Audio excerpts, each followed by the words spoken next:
I never thought I'd see the day when my own son would look me in the eye and tell me I wasn't welcome in his house anymore.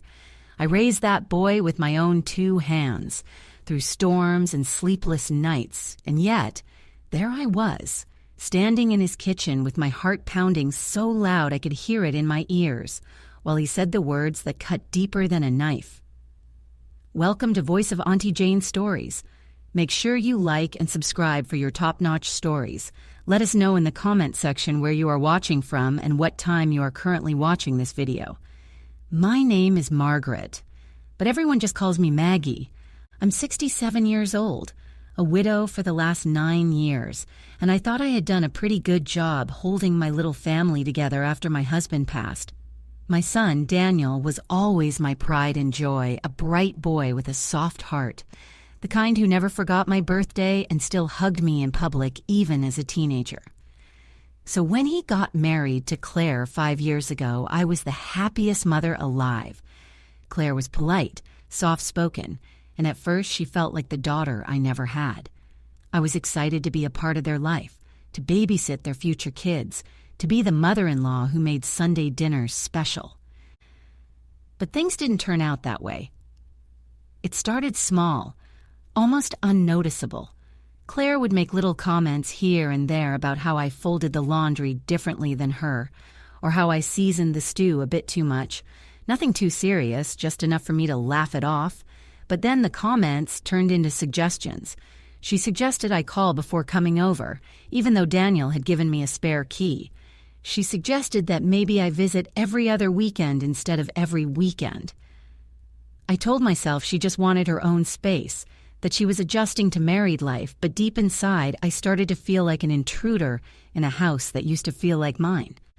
One Sunday afternoon, I came over with a pot of homemade chicken and dumplings, Daniel's favorite.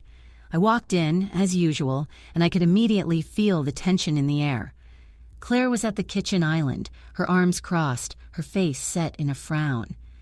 "Maggie," she said, her voice tight, "you didn't call before coming." I smiled nervously and set the pot down. "I just wanted to surprise you. Daniel loves my chicken and dumplings." She didn't smile back. "We were actually about to go out. It would have been nice to know you were coming." I felt my cheeks burn. "Oh, well, I'll just leave this here then. You can enjoy it later." Daniel came in then, his face a mix of relief and worry. "Mom, hey, thanks for the food." He gave me a hug, but I could tell he felt caught in the middle.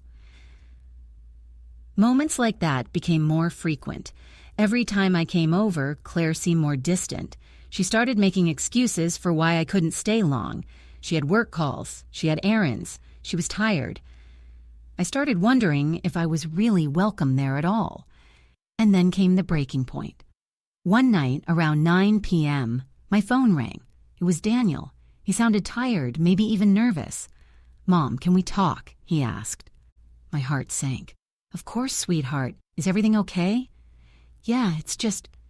maybe you could come by tomorrow morning. We need to talk about something important." I barely slept that night.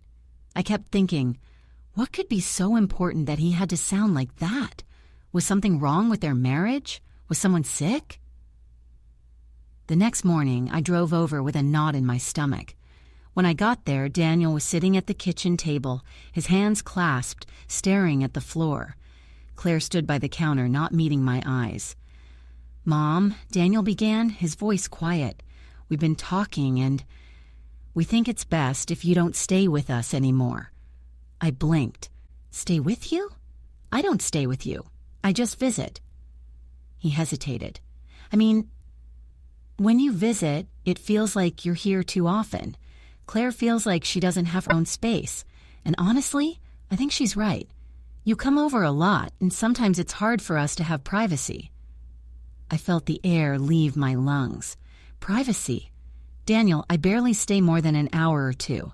Are you really saying I'm not welcome in my own son's house?" Claire finally spoke up, her voice calm but firm. "Maggie, it's not that we don't want you here at all. We just need boundaries. Sometimes it feels like you're interfering." Interfering. That word stung worse than anything. I stood there, gripping the edge of the chair to steady myself. "Daniel, is this really how you feel? After everything I've done for you?" He sighed and rubbed his face.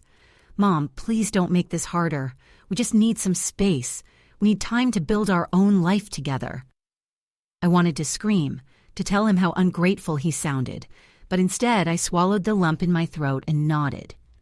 "Fine," I said softly, "if that's what you want." I turned and walked out before the tears could fall in front of them.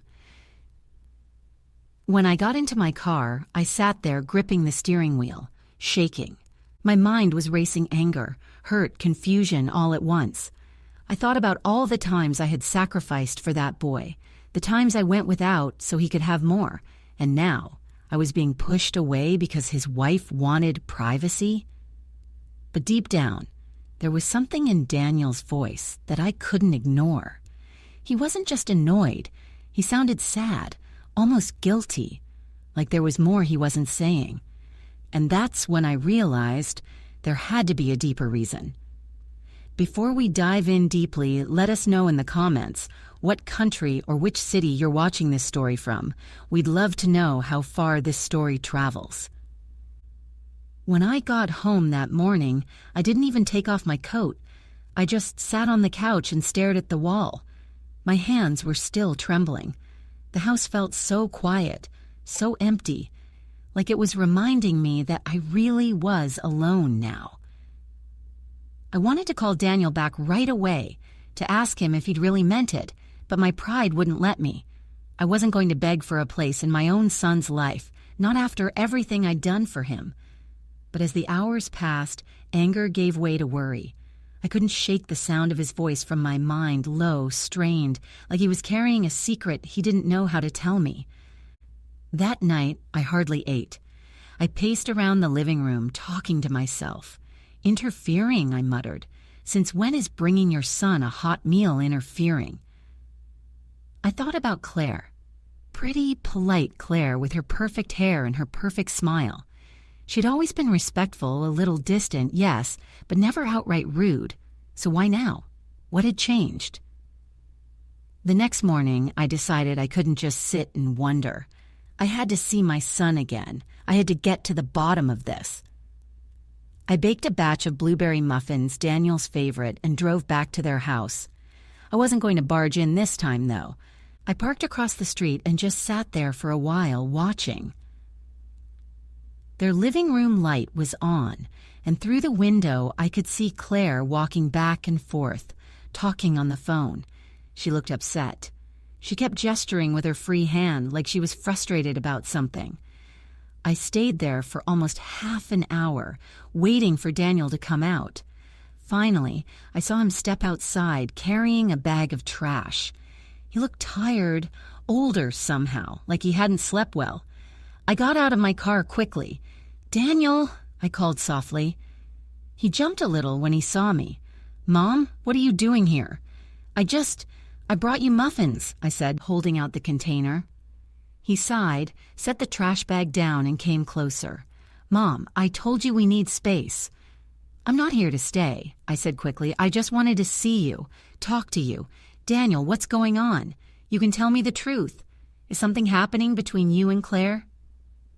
He glanced back at the house, then lowered his voice. "No, Mom. Please don't start imagining things. We're fine. He trailed off, looking like he wanted to say more but couldn't. "Daniel," I said, reaching for his arm, "I know you. I know when something's wrong. Don't shut me out." He looked at me for a long moment, his jaw tight, then shook his head. "I can't talk about it right now. Please, just go home. We'll figure this out later." Before I could say anything else, Claire opened the door. "Daniel, is everything okay?" He quickly stepped back. "Yeah, Mom was just leaving." I felt my heart sink.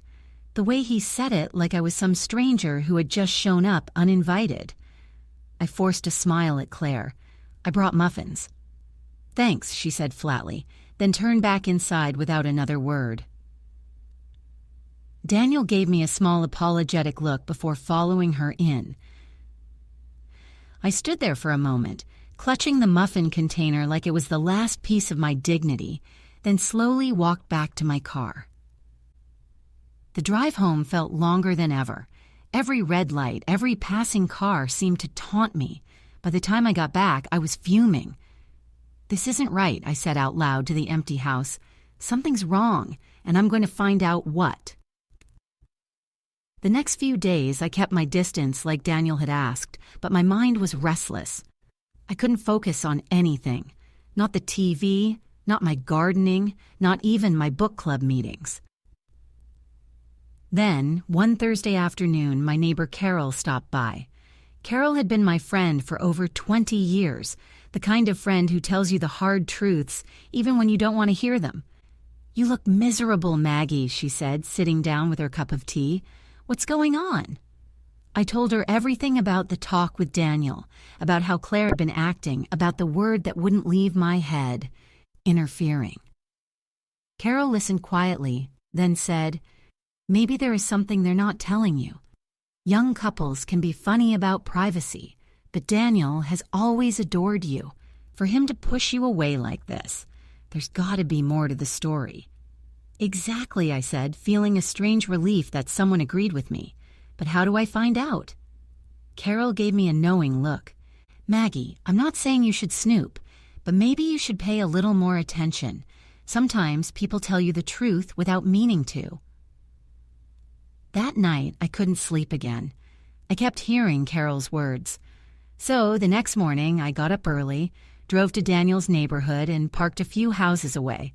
I felt ridiculous, like some nosy neighbor, but I told myself I wasn't doing anything wrong. I just wanted to know what was happening with my own family. Around 10 o'clock, Claire came out with a big tote bag and got into her car. She looked upset again, her face tight, her movements hurried. She drove off, and a few minutes later, Daniel came outside, pacing the driveway while talking on his phone. I rolled the window down just enough to hear faint bits of his conversation. "Can't keep doing this," he was saying. "She's going to find out eventually." My stomach twisted. Was he talking about me? About Claire?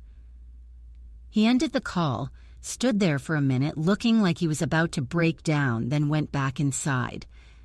I sat there frozen, my hands gripping the steering wheel. Something was definitely going on. Something serious. But what could it be? I drove home, my mind racing. By the time I got back, I was so wound up I nearly dropped my keys. I made myself a cup of tea, sat at the kitchen table, and stared into space. If Daniel wouldn't tell me the truth, maybe someone else would. I pulled out my phone and scrolled through my contacts until I found Claire's mother's number. We weren't particularly close, but we'd spoken a few times over the years. When she answered, I hesitated. "Hi, Susan, it's Maggie. I hope I'm not disturbing you." "Oh, Maggie, not at all," she said warmly. "How are you?" I swallowed hard. I'm worried, to be honest. Have you talked to Claire lately? She's been so distant, and Daniel..." My voice cracked a little. "Daniel asked me not to come over anymore." There was a pause. Then Susan sighed.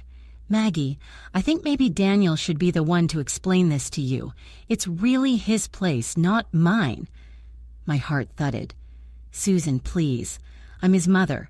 If something's wrong, I deserve to know." She hesitated again, then said gently, "It's not my secret to share, Maggie, but I will tell you this, Daniel loves you very much. This decision wasn't easy for him." I thanked her and hung up, feeling even more frustrated. Whatever this was, it was big enough that even Claire's mother wouldn't tell me. And that's when I made up my mind I was going to get to the bottom of this, no matter what it took. The next morning, I woke up before sunrise. I couldn't shake the heaviness in my chest. It felt like there was a weight pressing down on me, one I couldn't lift until I knew what was really going on with my son. I made a strong cup of coffee, sat at the kitchen table, and opened my old photo album. Page after page of Daniel growing up stared back at me. His first steps, his first day of kindergarten, him holding up his high school diploma with the biggest grin on his face. I was there for every moment. I whispered to myself. Every single one. And now I'm being shut out like I'm some stranger? I slammed the album shut, grabbed my keys, and decided I wasn't going to just sit around feeling sorry for myself. Instead of driving straight to their house this time, I stopped at the local grocery store first. I bought ingredients for Daniel's favorite pot roast, the kind that made the whole house smell like home, and packed everything neatly into a bag. If they were going to accuse me of interfering, then fine, but I wasn't about to let my son starve while I sat on my hands.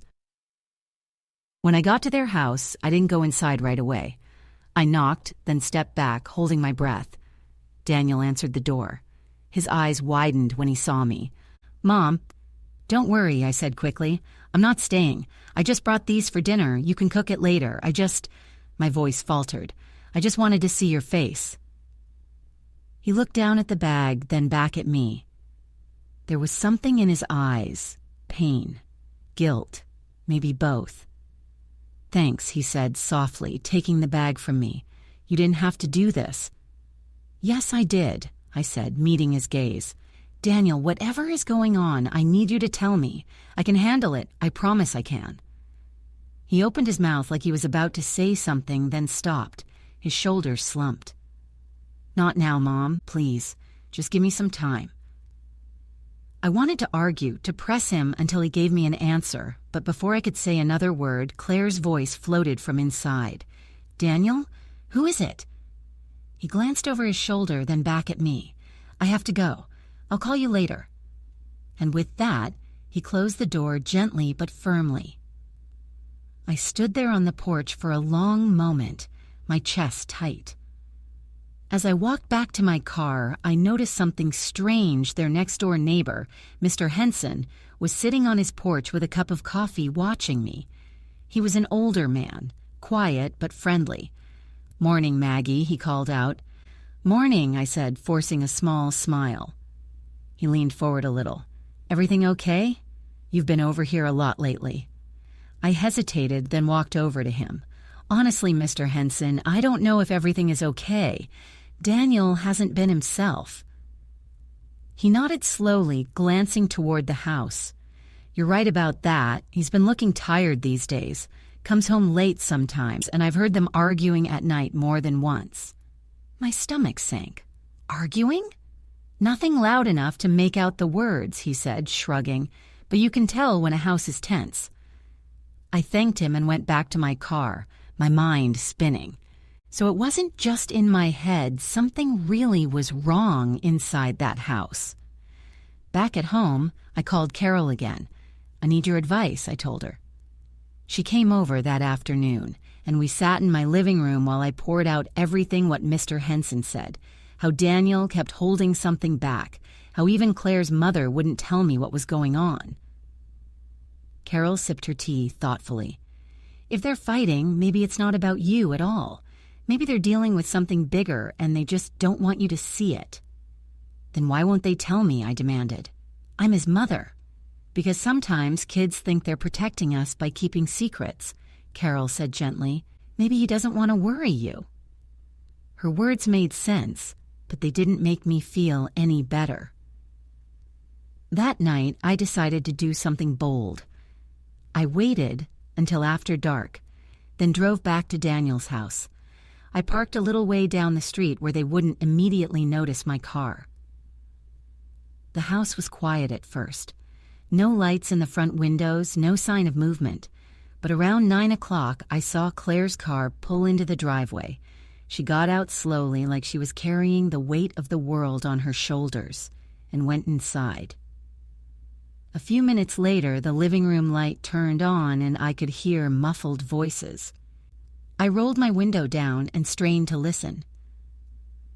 At first, I could only hear bits and pieces. Daniel's voice low and urgent, Claire's higher and sharper. "Can't keep her in the dark forever, Daniel," Claire's voice cut through. "I know," Daniel said, sounding frustrated, "but it's not that simple. She'll take it the wrong way." "Take it the wrong way?" Claire snapped. "She deserves to know." My heart pounded so hard I thought it might burst. "Know what? What were they keeping from me?" I leaned forward, trying to catch more, but then their voices dropped lower and I couldn't hear anything else. I stayed there for almost an hour, waiting, hoping they'd say more, but eventually the lights went off. When I finally drove home, my hands were shaking so badly I had to pull over halfway just to catch my breath. Whatever they were hiding, it was serious enough to cause late-night arguments. The next day, I decided to change my approach. Instead of confronting Daniel directly, I tried calling Claire. When she answered, there was a long pause before she said, "Hello?" "Claire, it's Maggie," I said carefully. "I was wondering if we could talk, just the two of us." She hesitated. "About what?" "About whatever is going on," I said honestly. "I know something's wrong. You don't have to tell me everything, but please just help me understand why Daniel is pushing me away." Another long pause. Then she said quietly, "Maggie, it's complicated. I don't think you'd understand." "Try me," I said, my voice trembling. "I can't," she said finally. "It's not my place. I'm sorry." And just like that, she hung up. I sat there staring at my phone, my heart racing. If Claire wasn't going to tell me and Daniel wouldn't either, then I had no choice. I was going to have to find out myself. And that was when I decided I was going to visit again, but this time I wasn't coming empty-handed. The next morning, I got up with a new kind of determination, the kind that comes when you've cried so much there are no tears left, only fire in your chest. I spent the whole morning cooking mashed potatoes, gravy, green beans, and a roast that had been slow cooking since dawn. I packed everything into my big red casserole carrier, the one Daniel loved when he was a boy because it smelled like Grandma's house. If I was going to face them again, I wanted it to be on my terms. When I pulled up to their house, I could see Daniel's car in the driveway. Good, at least he was home. I took a deep breath, grabbed the food, and marched up to the door before I could lose my nerve. Daniel opened the door and froze. "Mom." "I cooked dinner," I said simply, brushing past him and stepping into the kitchen before he could protest. "Enough for all of us. Sit down, Daniel. We're going to talk." He looked startled, almost like he was about to argue, but then he sighed and closed the door. "Mom, this isn't—" "Sit," I said firmly. Maybe it was the look in my eyes, but he actually sat down at the kitchen table without another word. I set everything out, the familiar smells filling the kitchen. For a moment there was silence. "You used to love when I made this," I said, my voice softening. "I still do," he admitted quietly. "Then why do I feel like a stranger here, Daniel?" I asked, sitting across from him. "What happened to us?" Before he could answer, Claire walked in. She stopped short when she saw me. "Maggie, what are you doing here?" "I made dinner," I said evenly, "and I'm staying to eat it. If that's a problem, then you can sit in the other room." Claire's jaw tightened, but she didn't say anything. She just sat down across from Daniel. The three of us ate in near silence. Every clink of the fork on the plate felt loud, like it was cutting through the tension in the air. Finally, I couldn't take it anymore. "Daniel, I heard you two arguing the other night," I said quietly. He froze, his fork halfway to his mouth. Claire's head snapped up. "What do you mean you heard us?" Claire demanded. "I was outside," I said honestly. "I know that might have been wrong, but I had to know if my son was okay. And I heard you say you couldn't keep me in the dark forever. What does that mean?" Daniel put his fork down slowly and rubbed his face with both hands.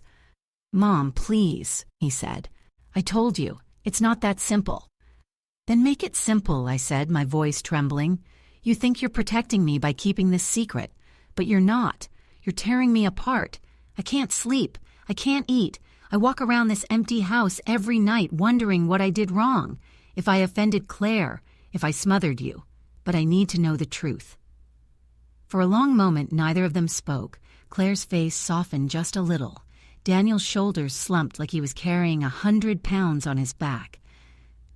Then Daniel stood up suddenly and walked to the sink, gripping the edge so hard his knuckles turned white. "Mom, you have to trust me," he said, his voice hoarse. "When the time is right, I'll tell you everything, but right now—" He shook his head. "Right now, I can't." I opened my mouth to argue, but something in his voice stopped me. "Daniel," I said softly, "whatever it is, I want you to know I'm on your side, no matter what." He turned then, and for the first time in weeks, I saw tears in his eyes. "Thank you," he whispered. Claire reached over and touched his arm gently, but said nothing. The meal ended quietly after that. I packed up my things, said goodbye, and drove home. But if I thought that dinner would bring me peace, I was wrong. That night, I tossed and turned, replaying every moment in my head. Daniel's tears, the way Claire had softened but still kept her mouth shut, the feeling that there was something just beyond my reach, like a door almost opening, but not quite. And then I remembered something Susan's voice on the phone, the way she had said, "It's not my secret to share." Maybe it wasn't her secret, but it was definitely affecting my family. The next day, I called Susan again. Susan," I said as soon as she answered, "I know you can't tell me everything, but please, can you at least tell me if this is about me? Did I do something wrong? Is this because of something I said or did?" There was a long pause. "No, Maggie," Susan said finally. "This isn't about anything you did. Please believe that. It's just a very sensitive situation." "What kind of situation?" I pressed. She hesitated. "One that Daniel needs to explain himself. But I will tell you this, he's been under a lot of pressure lately, more than you probably realize." I thanked her again and hung up. But now I was more determined than ever. That evening, I drove past Daniel's house again, not to spy this time, but because I felt drawn there, like I couldn't rest until I saw him. When I pulled up, I saw something that made my heart stop. Daniel was outside sitting on the front steps, his head in his hands. I parked quickly and walked up to him. "Daniel," I said softly. He looked up, startled, then sighed. "Mom." I sat down beside him. "Talk to me," I pleaded. "I can see this is eating you alive. Whatever this is, you don't have to carry it alone." For a moment, he just sat there, staring at the ground. Then he said quietly, "Mom, I want to tell you. I really do. But if I do, everything will change. You might never look at me the same way again." My breath caught. "Daniel," I whispered, "there is nothing you could tell me that would make me stop loving you." He looked at me then, his eyes full of something I couldn't name, fear, pain, maybe shame. "I need more time," he said finally. And before I could say another word, he stood up and went inside, leaving me sitting there in the dark, my heart pounding. I drove home with tears streaming down my face. Whatever secret my son was keeping, it was big enough to make him cry, big enough to make him afraid I'd never see him the same way again. And I wasn't sure how much longer I could wait to find out. I barely slept that night. Every time I closed my eyes, I heard Angela's voice, calm but cold, telling me I had to go. By morning, my head felt heavy, but my heart felt heavier. I got up quietly, careful not to wake anyone, and made my way to the kitchen. I stood there for a long time, staring at the coffee maker. I didn't even feel like drinking anything. My hands kept gripping the edge of the counter as if it would keep me from falling apart. Then I heard soft footsteps. It was Angela. She walked in, still in her robe, tying the belt around her waist. "Morning," she said softly. "Morning," I replied, my voice quiet. She hesitated, then reached for a mug. "I didn't mean to upset you last night," she said, filling her cup. I swallowed hard. "You told me I had to go, Angela. That's not something a mother forgets overnight." She turned to face me, holding her cup with both hands. I need my space. This is my home, too. I'm trying to keep the peace in my marriage." Her words cut deep, even though she said them calmly. "And you think my being here destroys that peace?" I asked, looking at her straight in the eye. Angela sighed. "It's not just you being here. It's the tension, the arguments, the fact that Jason feels torn between you and me." I felt my chest tighten. I knew she wasn't lying. Jason had been distant, walking on eggshells every time we were in the same room. Before I could reply, Jason walked in, already dressed for work. He froze when he saw us. "Everything okay?" he asked cautiously. "Yes," Angela said quickly. "We were just talking." Jason's eyes darted to me, as if silently asking if I was all right. I forced a small smile. "Go on to work, Jason. We'll be fine." But inside, I was anything but fine. After he left, Angela went back upstairs without another word. I sat down at the kitchen table, staring at nothing for a long while. Later that day, I decided to go outside and take a walk. I needed air. The fall weather was crisp, leaves crunching under my shoes as I walked down the street. It reminded me of when Jason was a little boy, and we'd rake leaves together. I could still see him running and jumping into the piles, laughing so hard. I came back to the house, my heart feeling a little lighter, until I saw Angela on the porch talking to someone. It was her sister, Claire. "Oh, hi," Claire said when she saw me. "Hello," I said politely. Angela looked a little uneasy. "We were just talking about the baby shower next weekend," she explained. "Oh," I replied. I hadn't even been told there was a baby shower. Claire smiled awkwardly. "You are coming, right?" Angela looked at me, then quickly looked away. "We'll talk about it later," she said. Something about the way she said it made my stomach turn. That evening, I tried to talk to Jason. "Were you going to tell me about the baby shower?" I asked. He looked startled. "Of course, Mom. We hadn't figured out all the details yet." "But Angela's sister already knows," I said quietly. Jason rubbed his forehead. "Mom, please don't start. Things are already tense enough." "Jason," I said, my voice shaking, "I am your mother. I should not be the last person to know about my own grandchild's celebration." He stayed quiet for a long moment, then finally said, "I know. I'll talk to Angela." But I could tell he was tired of being stuck between us. That night, I sat in my room, tears rolling down my cheeks. For the first time, I thought about what leaving might look like. I imagined packing my bags, getting into a cab and going, but where? My sister lived 3 states away. I could stay with her for a while, but deep down, I didn't want to leave my son and soon-to-be grandchild. The next morning, I decided to take action in my own quiet way. I spent the day cleaning the house from top to bottom. I cooked a nice dinner, Jason's favorite, pot roast with mashed potatoes, and set the table with their good plates. When Jason came home, he looked pleasantly surprised. "Wow, Mom, this looks amazing." Angela was quieter than usual, but sat down with us. For a while, we all ate in silence, the sound of forks on plates filling the room. Finally, Jason put down his fork. "Mom, Angela and I talked," he said carefully. My heart pounded. He hesitated before continuing. "We think maybe it's time you start looking for another place to stay." The words hit me like a punch to the chest. Angela looked down, avoiding my eyes. I couldn't breathe for a moment. "Jason, are you asking me to leave?" I whispered. Jason reached for my hand.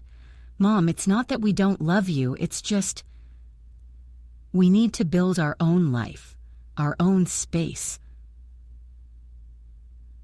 I pulled my hand away, unable to stop the tears. Before I could respond, Angela stood up and quietly excused herself from the table. Jason sat there, looking at me helplessly.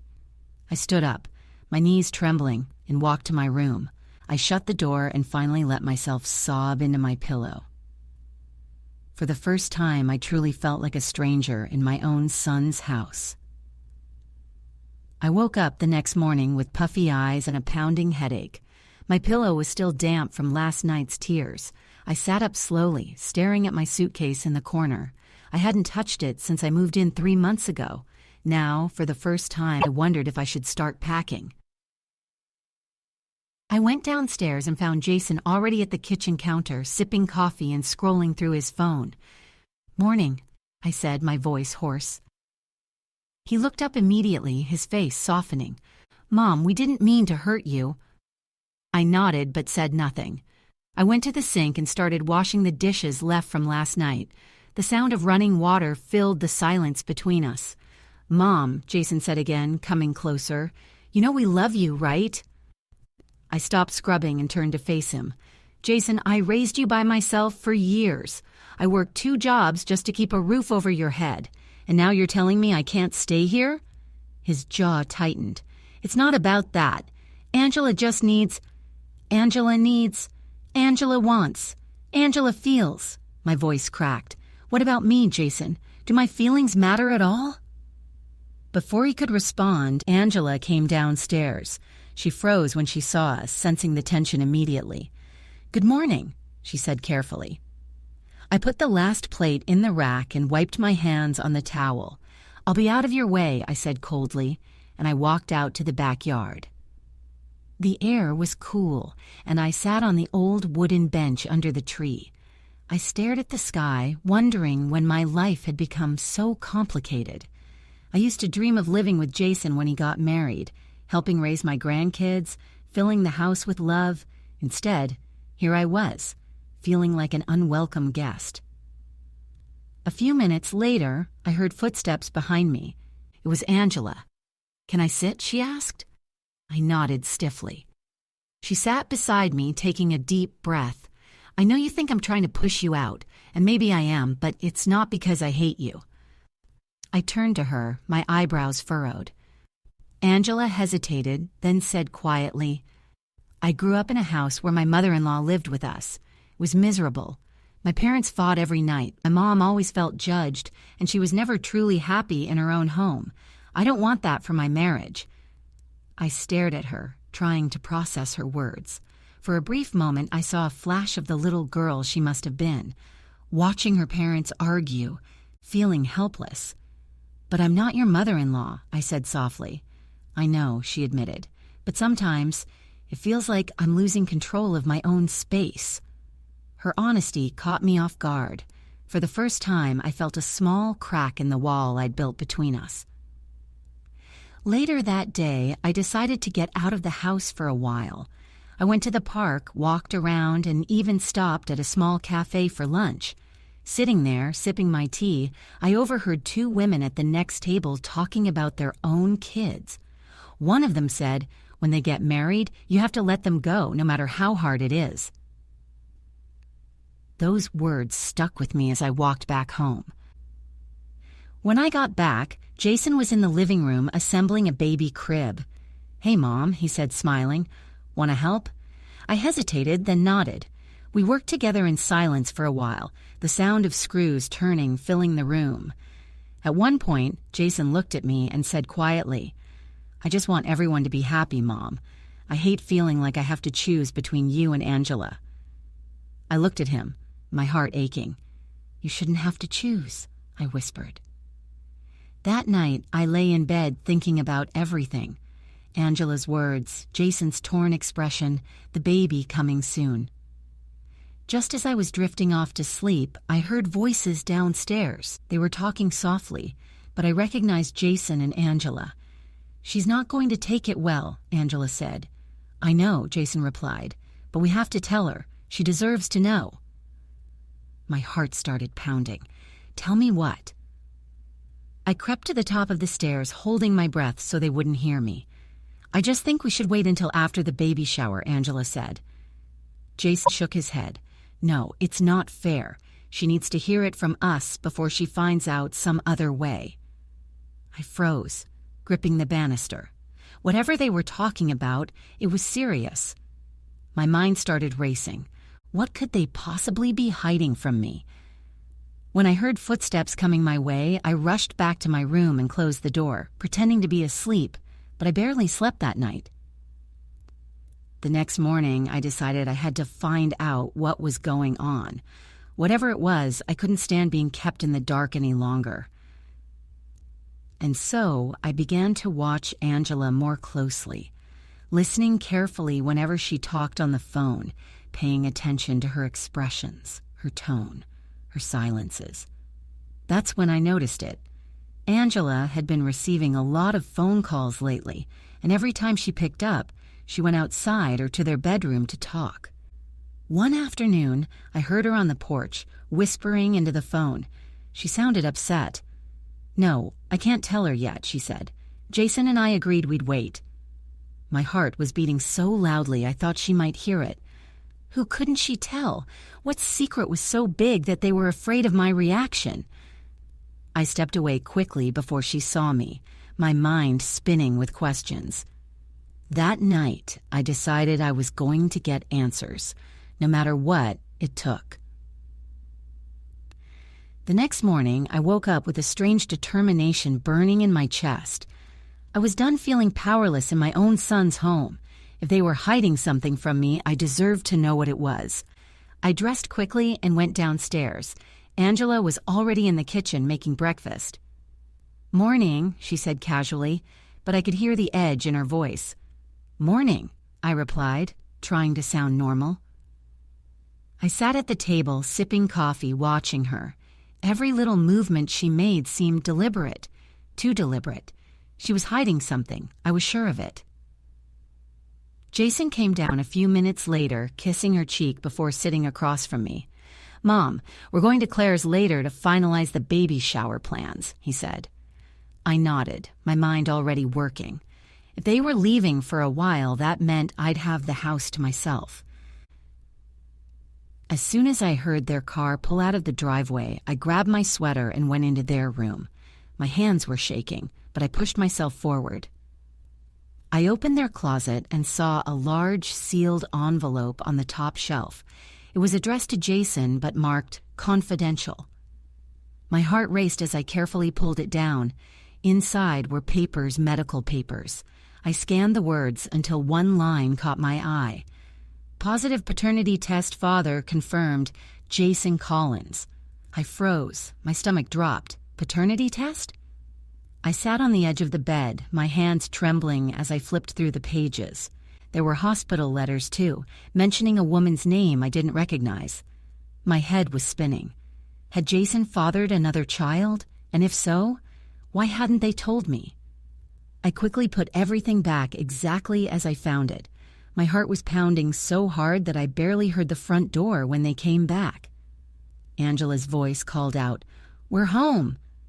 I rushed out of their room, pretending I'd been tidying the hallway. "Did you have a good time?" I asked, trying to sound casual. Angela looked at me for a moment, as if trying to read my face, then nodded. "Yes, the shower's next Saturday. We're almost ready." I forced a smile. "That's good." But inside, I felt like I was going to burst. That evening, Jason and Angela were watching TV in the living room. I sat in the armchair, pretending to watch, but not really seeing anything. My mind kept replaying what I'd seen in that envelope. Finally, I couldn't take it anymore. I turned to Jason and said quietly, "Is there something you need to tell me?" He looked confused. "About what?" I swallowed hard. "About another child?" Angela stiffened, her eyes darting to Jason. Jason put down the remote slowly. "Mom, how do you—" "I found the papers," I interrupted. My voice was trembling now. "Why didn't you tell me?" Jason ran a hand through his hair. "We were going to tell you. We just didn't know how." Angela reached for his hand, squeezing it. "It's complicated," she said softly. "Complicated," I repeated, my voice rising. "You let me live here for months, kept me in the dark, and you call it complicated?" Jason stood up and walked over to me. "Mom, please sit down. Let us explain."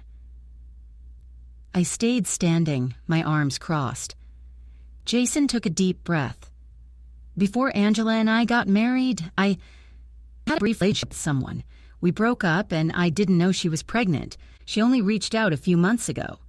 My breath caught. She had the baby, Mom, Jace continued. He's 2 years old, and he's my son. For a moment, I couldn't breathe. The room felt like it was spinning. Angela spoke softly. Meeting with her, custody arrangements. That's why I've been getting so many calls. I sat back down slowly, my knees weak. A grandchild. A grandchild I'd never even met. Tears welled in my eyes. Why didn't you trust me with this? Jason knelt in front of me, his voice breaking. Because we knew you'd get attached, and we weren't sure what was going to happen. We didn't want to get your hopes up. I wiped my face with the back of my hand. Jason, I have a right to know my grandchild. I could have supported you through this. Angela's voice was calm but firm. We just wanted to protect you until we were sure about what direction we were taking. We didn't want to bring drama into the house. I sat there quietly, my emotions all over the place. That night, long after everyone had gone to bed, I lay awake staring at the ceiling. I couldn't stop picturing a little boy out there somewhere. Jason's son, my grandson who didn't even know me. I had to see him. The next day, while Jason was at work and Angela was resting, I quietly wrote down the name I'd seen on the papers. I looked up the address in Jason's files and got on the bus. When I reached the small neighborhood on the other side of town, I felt my heart pounding in my chest. I found the house and stood at the edge of the walkway, gathering my courage. Finally, I walked up to the door and knocked. After a moment, a young woman opened the door. She looked surprised to see me. "Can I help you?" she asked cautiously. I took a deep breath. "My name is Margaret. I think you know my son, Jason." Her eyes widened.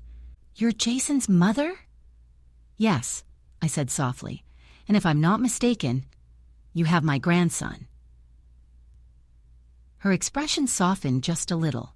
She opened the door wider. "Would you like to come in?" I stepped inside, my hands trembling, not knowing what to expect.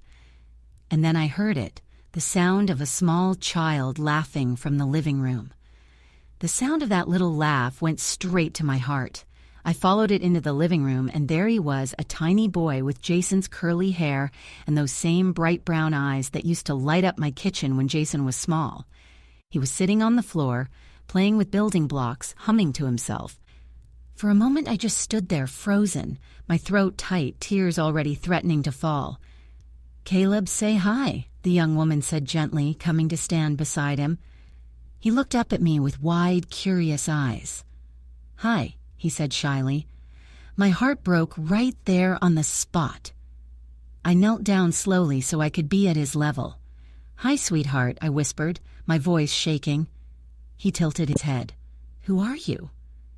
The young woman hesitated, but I smiled softly. "I'm a friend of your daddy's." Caleb grinned at the mention of Jason. "Daddy comes here sometimes," he said proudly. "Yes, I know he does," I said, blinking back tears. The young woman invited me to sit, and we talked for a while. Her name was Vanessa, and she told me about how she and Jason met years ago. "We weren't serious," she explained, looking down at her hands. "But when I found out I was pregnant, I decided to keep the baby. I didn't even tell Jason until recently because I didn't want to disrupt his life if he didn't want to be involved." I nodded, my heart aching for her. "He does want to be involved," I said. "Jason's a good man." Vanessa smiled faintly. "I know. He's been coming by every week since he found out. Caleb loves him." While we were talking, Caleb climbed into my lap without hesitation. He smelled like baby shampoo and crayons. I held him close, my chest tight with emotions I could barely contain. After about an hour, I knew I had to leave. I kissed Caleb on the forehead and promised I would see him again. When I got home, Jason's car was already in the driveway. My stomach dropped. I walked in and found him pacing the living room. "Where were you?" he asked sharply. I hesitated for a moment, then said quietly, "I went to see him." Jason's face turned pale. "You what?" I went to see Caleb, I said, my voice trembling. I had to, Jason. I couldn't sit here knowing I had a grandson out there and not meet him. Angela came into the room just then, her eyes widening. You did what? Jason raked his hands through his hair. Mom, you had no right to do that without telling me. I had no right, I snapped. I'm his grandmother, Jason. I have every right to know that little boy. Angela's face hardened. This is exactly why we didn't want to tell you yet. You go behind our backs, make decisions, and now Vanessa is probably feeling pressured. She was very kind to me, I said, my voice softening. She let me spend time with him. She didn't seem upset. Jason sat down heavily on the couch, burying his face in his hands. Mom, this isn't just about you. Angela and I are trying to figure out how to blend this into our lives without causing chaos. And what about my life? I asked quietly. Do I just sit in my room, wait for scraps of news about my own grandson, while you decide when I'm allowed to see him? No one said anything for a long time. The tension was so thick it was almost suffocating. Finally, Angela broke the silence. This is why we need space. This is why I asked you to find somewhere else to stay, because it feels like you don't trust us to handle our own lives. Her words stung, but I didn't respond. I just turned and went to my room, closing the door behind me. I cried for a long time that night, not just because of what Angela said, but because I knew she was partly right.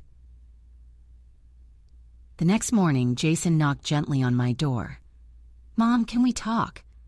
I let him in, sitting on the edge of the bed. He sat beside me, looking tired. I'm sorry I yelled last night. I know this is hard on you. It's hard on all of us. I nodded. I don't want Caleb to feel confused or overwhelmed, Jason said, and I don't want Vanessa to feel like we're overstepping either. I took a deep breath. Jason, I'm not trying to make this harder. I just want to be a part of his life. I want to love him the way I love you. Jason's eyes softened. I know, Mom, and you will, but we need to do this carefully, for Caleb's sake. Angela came in quietly, holding a mug of tea. She handed it to me. I know I've been harsh, she said softly. I need to protect my peace, but I don't hate you. I just need boundaries. I stared at her for a long time, wondering if maybe we were finally starting to understand each other. But deep down, I still felt unsettled, like there was more to this story than they were telling me. And I was right. Because 2 days later, something happened that turned everything upside down. It was a Wednesday evening, and I was in the kitchen when Jason's phone rang. He answered quickly, then went pale. What? He shouted. Angela rushed in, alarmed. What happened? Jason grabbed his keys. It's Vanessa. She's in the hospital. My heart dropped. What about Caleb? I asked, panicked. Jason's voice was shaking. He's with the neighbors. I have to go. Mom, stay here just in case they call again. He ran out the door, Angela following close behind. I stood there, frozen, clutching the edge of the counter, praying silently that nothing terrible had happened. The house felt eerily quiet after Jason and Angela rushed out. I stood there in the kitchen for a moment, my hands gripping the counter, trying to steady myself. Then I grabbed my sweater and sat by the front window, waiting. Every pair of headlights that passed made my heart jump. After what felt like hours, Jason finally called. Mom. His voice was tight, almost breathless. Vanessa collapsed at work. They're running tests. It might be serious. We don't know yet. My stomach dropped. Oh, Lord. Jason, what about Caleb? He's safe with the neighbors for now, Jason said. But, Mom, we might need you to go pick him up if we have to stay here overnight. I'll go right now, I said, already grabbing my purse. It was dark and drizzling when I reached Vanessa's neighborhood. I found the neighbor's house and knocked. A middle-aged woman opened the door, relief washing over her face. Oh, good. You must be Jason's mother, she said. Caleb's been asking for his daddy. When Caleb saw me, his little face lit up. Grandma, he squealed, running into my arms. I froze for a moment. He had called me Grandma. No one had told him to. No one had explained it to him, but somehow he just knew. I scooped him up, hugging him tightly, tears stinging my eyes. Yes, sweetheart, Grandma's here. I brought him back to Jason's house, made him some mac and cheese, and tried to keep him distracted with cartoons, but my own mind was elsewhere. I kept glancing at the phone, waiting for news. Around midnight, Jason finally called again. Mom, he said, sounding exhausted, they're admitting Vanessa for more tests. It looks like she might have a heart condition. They want to keep her a few days. I sat down hard on the couch, my hand over my mouth. Oh, dear God. We're staying here at the hospital tonight, Jason said. Can you keep Caleb? Yes, I said without hesitation. Don't worry about him. I'll take care of him. After we hung up, I went to check on Caleb. He had fallen asleep on the couch, clutching one of Jason's old baseball caps that he must have found somewhere. I covered him with a blanket and sat nearby, watching him sleep. And that's when it hit me. If something happened to Vanessa, what would happen to Caleb? Would Jason take him full time? Would Angela agree to raise him? Or would they fight over custody? The questions kept me awake most of the night. By morning, Caleb was up and running through the house like any normal 2-year-old, oblivious to the storm brewing around him. Angela came home later to pick up some clothes for Jason, and she stopped when she saw Caleb sitting at the kitchen table, eating cereal. He looks just like Jason, she said softly. Yes, I said, watching her face carefully. She stood there for a long moment, then finally sat down across from me. Do you love him? She asked suddenly. I blinked. Of course I do. He's my grandson. Angela sighed.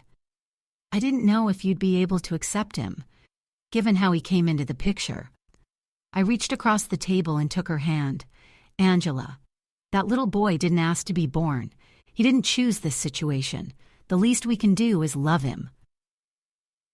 For the first time since I'd moved in, Angela's eyes softened toward me. I'm glad you're here with him, she said quietly. We spent the day together watching Caleb, taking turns chasing him around the house. For a brief moment, it felt like we were a real family, no bitterness, no walls between us. That evening, Jason called again. Vanessa's stable, he said. They think it's a treatable condition, but she'll need surgery. We might be looking at weeks of recovery. Jason, I said, glancing at Caleb, who was playing with his toy truck on the floor. Don't worry about him. He's happy here. Just focus on Vanessa. Jason hesitated for a moment. Mom, I know this is a lot to ask, but could you keep Caleb with you until she's well enough to take him back? I swallowed hard. Of course. When I hung up, I looked at Angela, expecting to see resistance, but instead, she just nodded. This is what's best for him right now, she said quietly. And so, for the next few days, Caleb became my shadow. We made pancakes together in the mornings, went for walks in the park, and I even dug out Jason's old toy chest from the attic so he'd have something to play with. At night, when I tucked him in, he always said the same thing. Grandma, will Daddy come tomorrow? And every night I would stroke his hair and say, soon, sweetheart, very soon. But as the days went by, I began to notice something. Angela seemed distant again. She stayed out late running errands, avoided long conversations, and seemed distracted whenever Jason called with updates. One evening, after Caleb was asleep, I found Angela sitting in the kitchen staring at her phone. Are you all right? I asked. She hesitated, then said, I'm fine. But her face told me otherwise. Angela, I said gently, if something's wrong, you can tell me. She looked at me for a long moment, then finally whispered, I don't know if I can do this. Do what? I asked. She bit her lip. Raise another woman's child. Live like this forever. Pretend I'm okay with it when I'm not. Her voice broke, and for the first time I saw just how much this situation was eating at her. Before I could respond, the front door opened and Jason walked in unexpectedly, his face grim. "We need to talk," he said. The look on his face told me whatever he was about to say was going to change everything. Jason didn't even take off his jacket. He just stood there in the doorway, water dripping from his hair, his chest rising and falling like he had sprinted all the way from the car. "Jason?" I stood up quickly. Angela froze in her chair, her phone still in her hand. He glanced at Caleb's closed bedroom door, then lowered his voice. "Vanessa's surgery date is set. They're moving fast. They said if we wait too long, she could go into cardiac arrest." Angela swallowed. "When?" "Tomorrow morning." Jason rubbed a hand down his face, his fingers trembling. "She wanted me to come home tonight to be with Caleb, but there's more." He looked straight at Angela now, his voice hardening. "Her mother showed up at the hospital." Angela's face went pale. "And?" Jason's jaw clenched. "She's talking about filing for temporary custody while Vanessa recovers." The words hit me like a punch to the gut. "She can't do that," I said quickly. "You're his father." "She's claiming Vanessa named her as Caleb's guardian if anything ever happened to her," Jason snapped. "And now she's threatening to go to court." Angela stood, her face flushed. "This is exactly what I was afraid of. Jason, we can't let them take him. We can't." Jason slammed his fist on the counter, making both of us jump. "Do you think I want this? He's my son. I will fight for him with everything I have." Before anyone could say another word, Caleb's cry came from down the hall. He must have been woken by the shouting. I hurried to his room. He was sitting up in bed, clutching his stuffed bunny, tears streaking his face. "Grandma," he whimpered, "what's wrong?" "Nothing, sweetheart," I said quickly, scooping him into my arms. "Everyone's just talking too loud." As I carried him back to the living room, I could feel his little body trembling against me. Jason immediately reached for him, holding him tight. "Hey, buddy," Jason murmured, kneeling so they were eye level. "Daddy's here now. You're safe." Caleb sniffled and nodded, laying his head on Jason's shoulder. Angela turned away, her hand pressed to her mouth like she was trying not to cry. "Angela," Jason said softly, "I know this is hard for you, but if we don't stand together, my son could be taken from us." Angela was silent for a long moment. Then she turned back, her eyes wet but her voice steady. "Then we fight. We fight for him, for all of us." Jason's shoulders dropped in relief, and for the first time in weeks, I saw something in his eyes, hope. That night, none of us really slept. Jason stayed in Caleb's room, lying on the floor beside the bed. I stayed up late on the couch, my mind racing. I kept picturing the grandmother, a woman I'd never met, walking into a courtroom and trying to take Caleb away from Jason. The thought made me physically ill. Early the next morning, I woke to the sound of clattering in the kitchen. Jason was there, making coffee with one hand while texting with the other. "You look awful," I said. He gave a humorless laugh. "Haven't slept. I'm going to the hospital as soon as Caleb wakes up. Angela will stay here with him." I hesitated. "Jason, do you think we should all go? Be there together?" He shook his head. "No. I need at least one of you here, keeping things calm for him. If the grandmother shows up—" He trailed off, but we both knew what he meant. Wade came in, rubbing him. Jay crouched down and hugged him so tightly it made my throat ache. "Daddy has to go help Mommy," Jason told him gently, "but I'll be back soon, okay?" Caleb nodded sleepily, still clinging to his neck. Jason finally left, and I stood by the window watching him drive away. The sky was overcast, heavy with rain, and the whole house felt tense, like we were waiting for a storm to hit. Around mid-morning, as I was helping Caleb build a tower with blocks, the doorbell rang. Angela stiffened. "Stay with him," I whispered, standing and walking slowly to the door. My heart was pounding. I opened it, and there she was. A woman in her late 50s stood on the porch, wearing a sharp coat, her silver hair pulled back in a bun. Her eyes swept over me, then past me into the house. "I'm here for my grandson," she said coolly. The moment I'd been dreading had arrived. I froze in the doorway, gripping the frame so hard my knuckles turned white. "You can't just show up and take him," I said, my voice shaking but firm. She raised an eyebrow. "I have every right to see my grandson. His mother is in surgery, his father is unreliable, and I have legal documentation naming me as his guardian should anything happen to Vanessa. You can either hand him over peacefully, or I can call the sheriff." Angela came up behind me, her face tight with anger. "This is not the time. Caleb is fine here. We're keeping things stable for him. You barging in will just upset him." Her tone must have struck a nerve because the woman's lips curled. "Stable? You think living in this tiny house with two strangers is stability?" I stepped closer to her, blocking the doorway. "Listen to me. Caleb just started sleeping through the night again. He's finally eating his meals without crying. We're not going to throw him into more chaos while his mother is on an operating table." At that moment, Caleb peeked around the corner, clutching his bunny. "Grandma?" he asked softly, confused. The woman's entire expression softened. "Oh, sweetheart," she said, crouching down and holding out her arms. "Come to Nana." Caleb looked at me, then at Angela, unsure what to do. My heart twisted. Angela bent down and whispered, "Stay with me, buddy." Before anything else could happen, the sound of tires screeching outside made us all turn. Jason's truck came flying into the driveway. He jumped out and ran to the porch, rain soaking through his shirt. "Mom, Angela, step aside," he said, his voice low and steady. I moved back slowly, but my eyes stayed on him. His face was pale, but there was fire in his eyes. "What are you doing here?" he demanded, facing the woman. "I'm doing what Vanessa wanted," she said evenly. "She told me."